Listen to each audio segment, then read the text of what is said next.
É, Lourdinha vai nos falar do capítulo 4 do Livro dos Espíritos, parte 2ª, Pluralidade das Existências, perguntas 166 a 171, Reencarnação e Justiça da Reencarnação. Então, como o Celso já avisou, vou falar com essas questões que estão nessa parte, no capítulo 4 da parte 2ª. Então, vamos já direto a ela, ele já anunciou. Essas perguntas 166 a 171 abordam o tema da reencarnação, que é um dos conceitos fundamentais da doutrina espírita.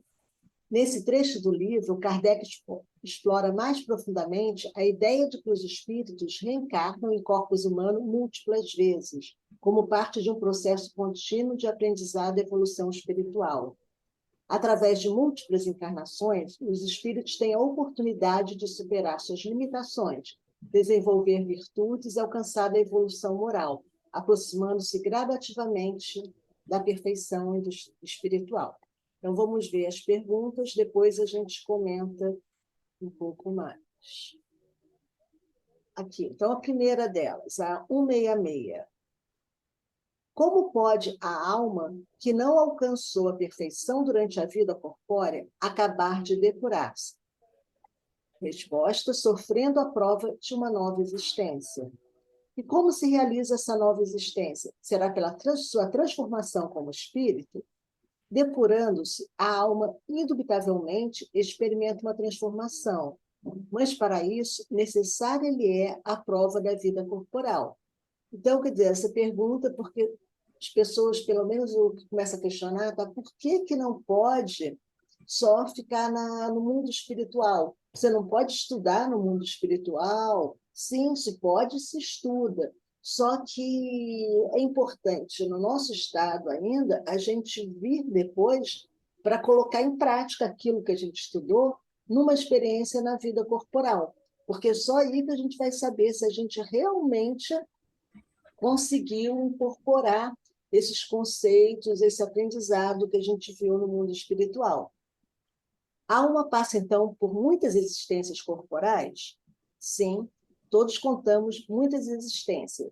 Os que dizem o contrário pretendem manter-vos na ignorância em que eles próprios se encontram. Esse o desejo deles. Parece resultar desse princípio que a alma, depois de haver deixado um corpo, toma outro, e então que reencarna em um novo corpo. É assim que se deve entender? Evidentemente.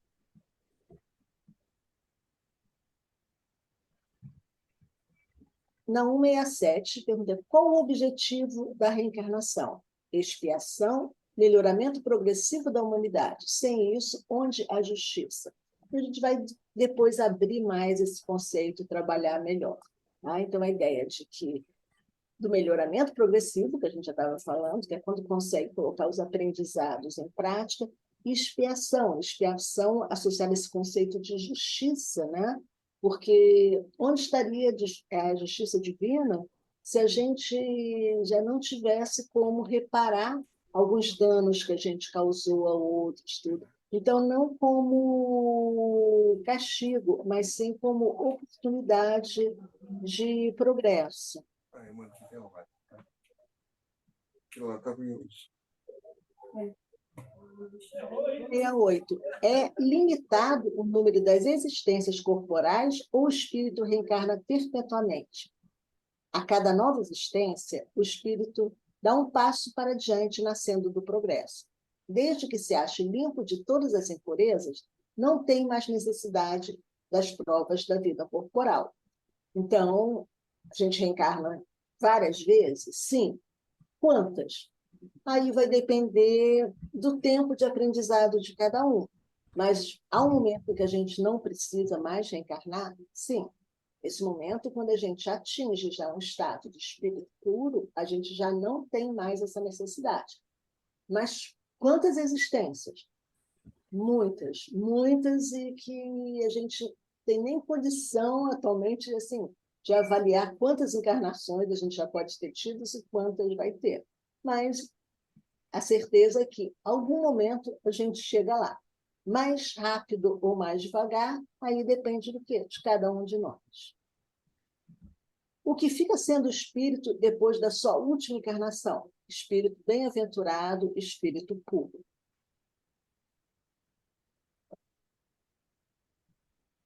Nós pulou mais uma. Então, assim, vou trabalhar um exemplo, porque fica assim, mais claro a gente entender assim, isso faz algum sentido mesmo? Será? Será que não foi? Então, assim, mostrar como que isso é algo assim, bem trabalhoso, é algo que uma grande preocupação, você vê que o cuidado com cada um de nós para ver a necessidade que cada um tem. Então, essa historinha, que é a história de Estela, foi contada por Hermínio, tá? Nesse livro, Reencarnação e Imortalidade. A seguinte história foi relatada por Edgar Cayce, notável médium americano, cuja última encarnação que temos notícia ocorreu em 1877 a 1945. Stella Kirby, uma senhora simpática, tranquila e algo tímida, sempre teve vida difícil, sobretudo depois que, por motivos conjugais e financeiros, se viu na contingência de educar a única filha às próprias custas. Amigos aconselharam-no, então, a trabalhar na área de enfermagem. Tempos depois, Stella foi encaminhada a uma família rica que procurava alguém para cuidar de um parente enfermo. No acerto das condições de trabalho, ficou estipulado que Stella receberia bom salário e local para morar com a filha, em aposentos próprios, na residência dos seus empregadores. Quando Stella viu, pela primeira vez, o enfermo do qual deveria cuidar, quase desmaiou, chocada com a situação do mesmo. Tratava-se de um homem de 57 anos, em completo estado de retardamento mental. Sua cama era cercada por uma jaula. O doente ficava, a maior parte do dia, sentado, rasgando a roupa que lhe vestiam. Recusava-se a comer, mantendo-se em permanente estado de imundície, devido à falta de controle das funções fisiológicas.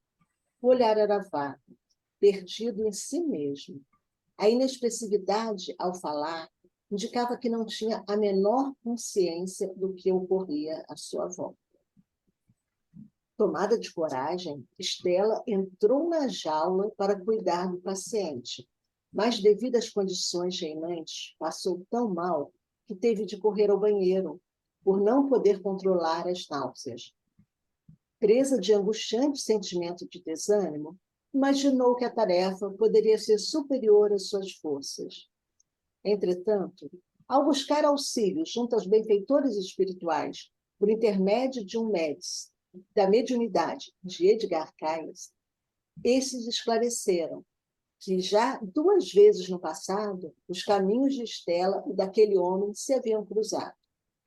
No Egito, ele havia sido filho dela.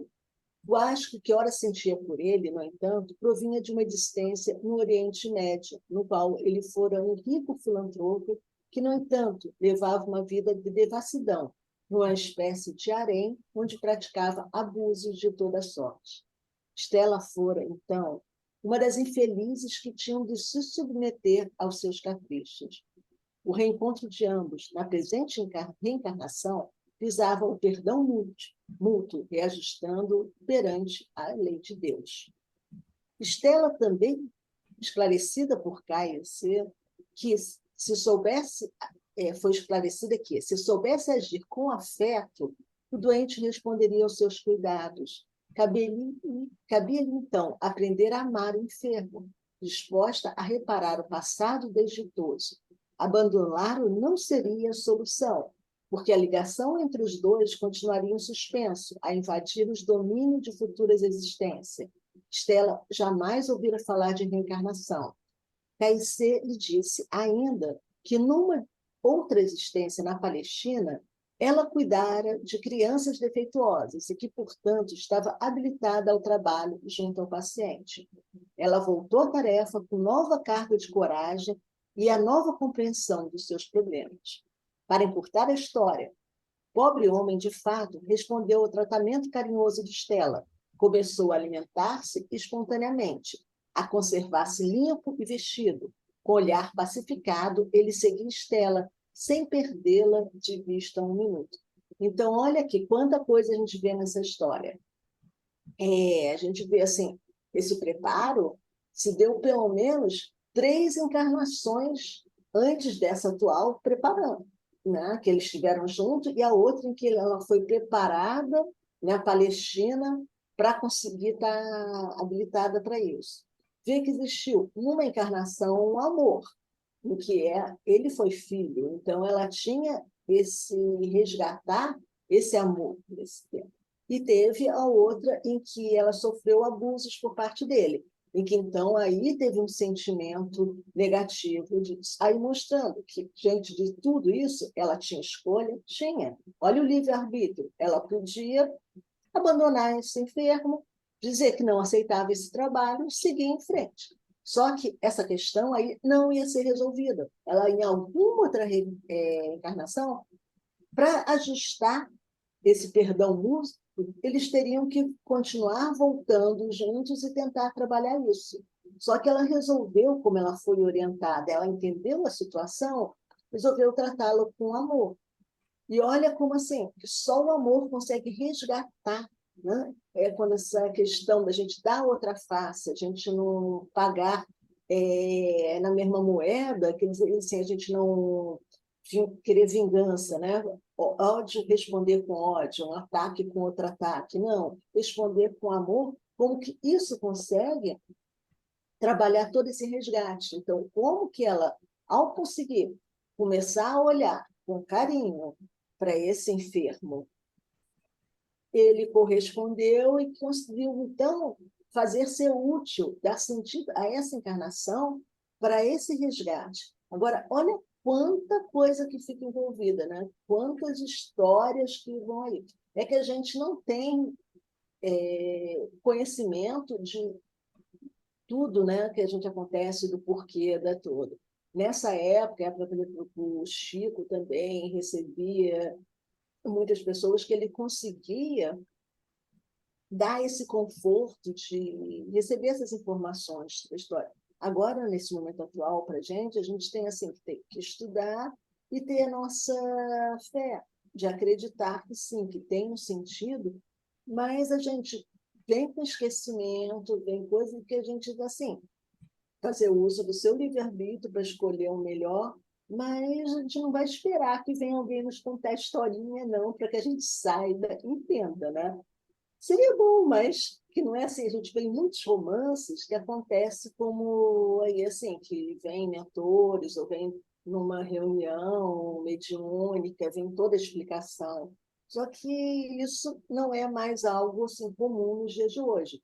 Mas não quer dizer que tudo isso não tenha sido organizado com propósito. Esse propósito existe, a gente só vai tomar conhecimento disso depois do desencarne ou não, porque também depende da nossa forma como a gente desencarna, do preparo. A gente só vai tomando conhecimento do que é útil para a nossa evolução.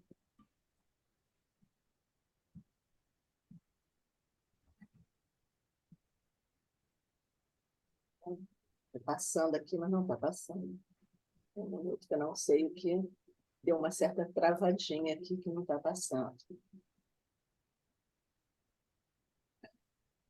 Agora passou.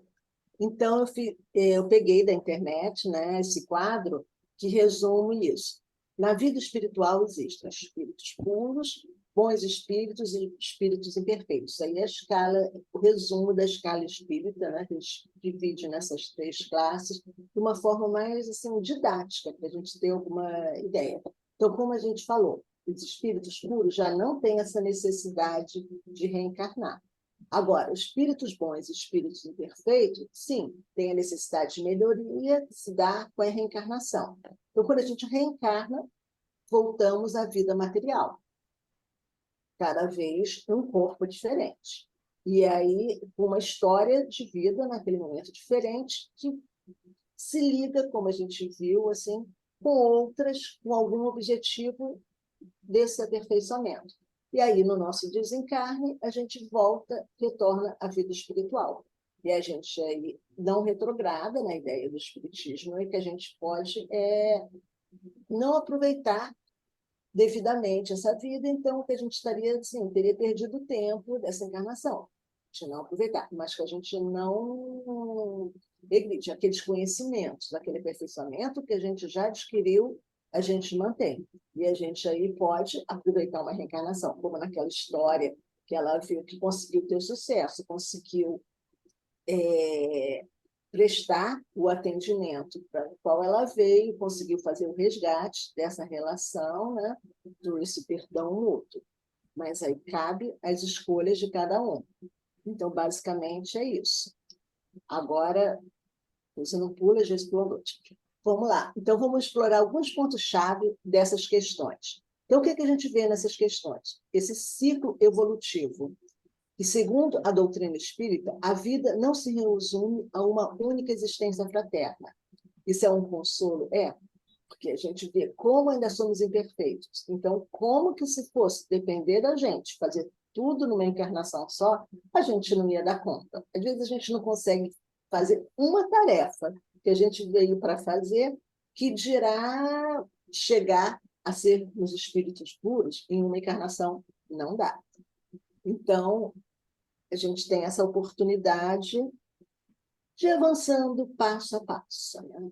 A reencarnação é vista como um ciclo evolutivo, em que o espírito passa por múltiplas encarnações em corpos diferentes ao longo do tempo. Cada encarnação é uma oportunidade de aprendizado, crescimento e aprimoramento moral. Então, esse ciclo que a gente mostrou na figura, que vai desencarna, vai para a pátria espiritual, tem um tempo lá, retorna, reencarna, vai para a vida material, desencarna, vai para a vida espiritual. A gente faz isso por um longo período de tempo. Tá?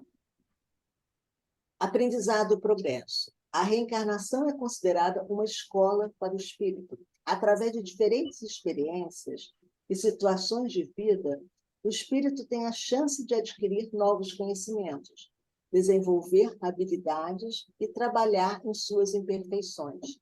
Cada vida é como um capítulo na jornada da evolução, permitindo que o indivíduo supere desafios, aprenda lições e refine suas virtudes.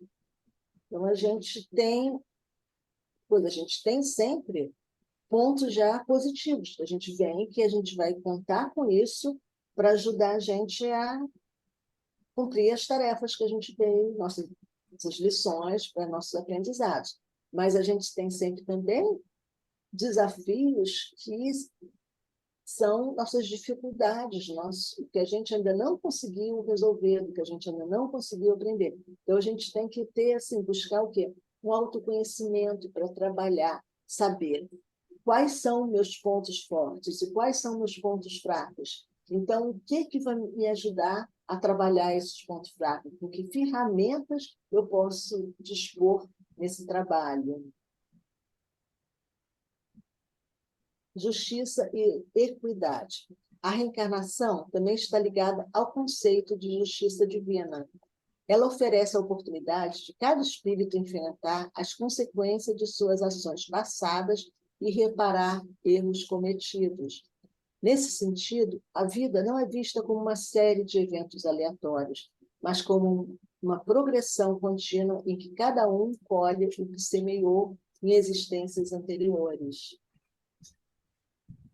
E esse processo também de semeadura e colheita também é permanente, é um ciclo também, de que a gente, eu falei assim, que a gente não retrograda, os aprendizados ficam, mas a gente, às vezes, com nossas atitudes, a gente acaba criando novos débitos, então isso é importante. O que a gente faz é importante, porque a gente tem um livre-arbítrio, mas a gente colhe o que a gente semeia. Então, vai depender das nossas escolhas, do que a gente vai ter que colher depois. E, às vezes, a gente já vê algumas colheitas na própria encarnação. Às vezes, não precisa ser nem em outras encarnações. Às vezes, na própria encarnação, a gente já vê vários casos que a gente vê assim, as pessoas já colhendo aquilo que semearam. Então, é importante isso. A gente tem esse livre-arbítrio, mas vamos usar esse livre-arbítrio de uma forma consciente. Vamos usar de forma a que a gente possa trabalhar, diminuir débito e não aumentar débitos. Lei de causa e efeito. A reencarnação está relacionada à lei de causa e efeito, também conhecida como lei do karma. De acordo com essa visão, as ações de uma vida influenciam as circunstâncias e desafios da próxima encarnação. Isso não é uma forma de punição, mas sim uma oportunidade para evoluir e redimir erros passados. Que é importante, a gente usa, às vezes, equivocadamente essa ideia de karma, né? A gente diz assim, o karma, tudo como sendo algo que você tivesse só que sofrer por isso, uma ideia muito de sofrimento. Mas não é. A ideia não é uma punição, a ideia é aprendizado. Então, se você tem alguma dificuldade que você ainda não conseguiu resolver, o importante é você o quê? Buscar ferramentas, trabalhar para resolver. Não é ficar só sofrendo, se martirizando isso. Não, pois é. E aí, nessa situação de vítima, porque eu devo ter tirado pedra na cruz, devo ter feito isso tudo. Essa situação de você se sentir vítima e só reclamar, não trabalha isso. Não expia nada, não repara nada. Então, o importante é a atitude que a gente tem diante daquelas provas que a gente tem que passar. Então, a gente tem que buscar essas provas para perceber, ok, o que eu posso fazer para melhorar? Como eu posso lidar com isso de forma a conseguir que isso possa ter um encaminhamento da melhor maneira possível. Então, sempre a gente tem que buscar uma solução e não ficar preso ao problema. Tá? Então, não olhar essa lei do karma como algo que nos limite, e sim algo que nos desafia a buscarmos soluções de superação. Diversidade de experiência. Através da reencarnação, os espíritos têm a chance de experimentar uma ampla gama de situações e vivências. Eles podem reencarnar em diferentes culturas, ambientes sociais e contextos familiares, o que enriquece sua compreensão e empatia em relação às diferentes realidades humanas. E é importante até assim, perceber isso, que algumas coisas a gente só consegue aprender e realmente entender quando a gente tem a vivência na própria carne, na própria... E por isso que a gente encarna, algumas vezes no corpo feminino, outras vezes no corpo masculino, porque são vivências diferentes que a gente tem em cada situação, às vezes numa situação de pobreza, às vezes numa de riqueza, e a gente tem que aprender a lidar com a prova que cada situação traz. Cada um vai ter aprendizados diferentes. Às vezes, assim, a gente até já evolui muito em alguma área e às vezes a gente falta evoluir em outra. Às vezes a gente evolui na área do conhecimento e não evolui na área moral. Então, às vezes, a gente tem que, às vezes, vir com uma prova para trabalhar aquele ponto que a gente tem dificuldade. E, às vezes, algumas habilidades nossas são até naquele momento, não vêm, são meio que congeladas para que a gente possa experimentar outras. Então, assim, é importante a gente perceber isso, assim, tentar entender em cada encarnação, na situação que a gente está, o que a gente pode fazer de melhor, o que a gente pode fazer para ter, assim, como um aproveitamento daquela encarnação.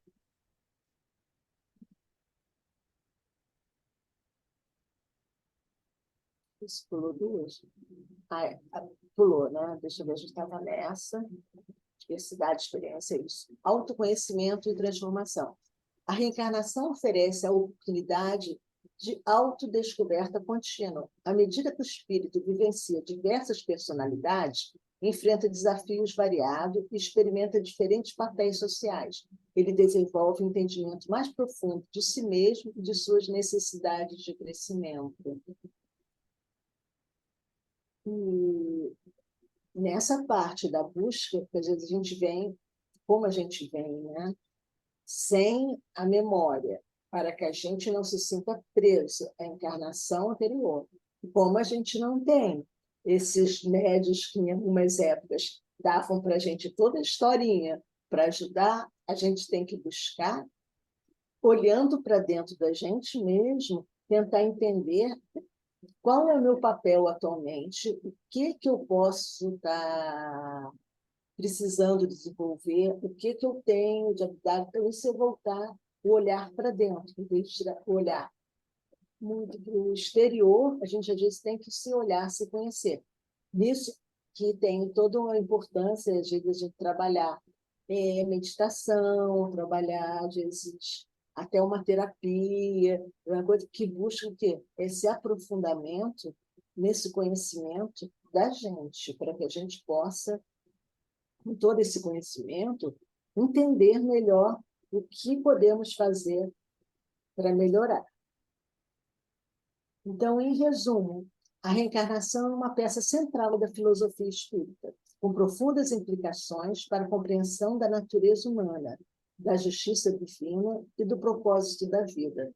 Ela sugere que a jornada espiritual é um processo contínuo de aprendizado, evolução e busca por aperfeiçoamento moral, e que cada existência terrena é uma oportunidade única para o espírito progredir em direção à sua realização espiritual mais elevada. E é ao mesmo tempo, então, em que a gente percebe a importância disso, a gente também tem assim um conforto. Essa doutrina espírita, esse conhecimento da doutrina espírita, nos traz esse conforto de que a gente não é para se postergar e ficar empurrando com a barriga e dizer, não, eu vou em alguma encarnação, não, é para tentar fazer o melhor. Mas também a tranquilidade de saber que eu ainda sou muito imperfeita. Então, enquanto eu ainda estou aqui encarnada, eu sei que eu vou errar muito, eu sei que eu não vou fazer tudo que eu planejei. E me dá o conforto de saber que eu vou ter, vão me dar outras chances. Isso é muito bom, né? Eu saber isso, que tudo bem, que eu posso errar, né? Essa tranquilidade de não ter essa cobrança tão grande de si mesmo, da gente aprender um pouco a trabalhar, um pouco auto-perdão, quando a gente fala assim muito de perdoar o outro, mas às vezes a gente assim, quer se cobrar uma perfeição que a gente ainda não tem condição de ser. Então, essa rigidez disso com a gente mesmo, às vezes acaba sendo uma dureza da gente, uma falta de auto-amor. Então, a gente precisa também trabalhar esse auto-perdão, esse auto-amor, para que a gente assim, reúna força para fazer o melhor, mas que tenha assim, a aceitação de que cair faz parte, vamos nos levantar, vamos procurar ajuda. Como a gente tem, assim, nas quedas, a oportunidade de aprendizado, a oportunidade de perceber quem está do nosso lado, quem pode nos dar força, e saber também que é tão bom a gente contar com a gente mesmo, de a gente saber que a gente é mais forte, muitas vezes, do que a gente imagina.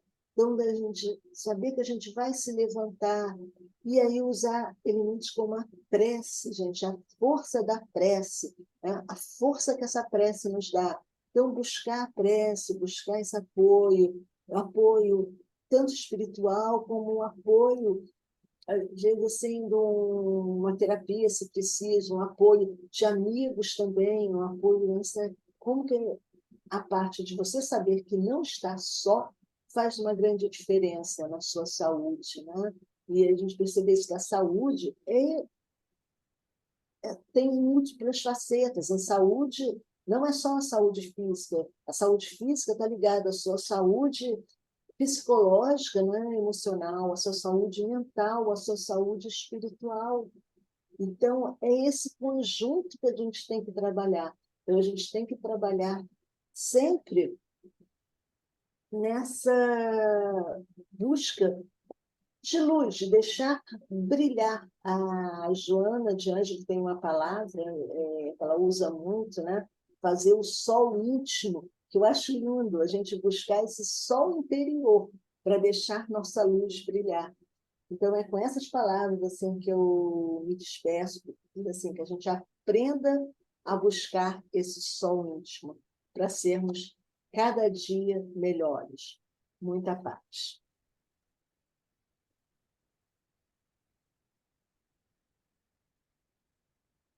Lourdinha, muito obrigado.